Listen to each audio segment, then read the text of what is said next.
అన్నావంటే ఎదురవనా, అన్నిపై ఉన్నావంటే నిగరవనా, కలలే కన్నావంటే నిజమై ముందుకి రానా, కలతై ఉన్నావంటే కథనవనా.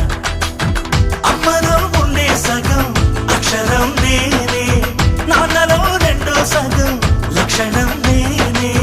అమ్మ తోడు నాన్న తోడు అన్ని నీకు అన్నే చూడు, చెల్లిపోని బంధం నేనమ్మా చిట్టి చెల్లెమ్మా, వెళ్ళిపోని చుట్టం నేనమ్మా.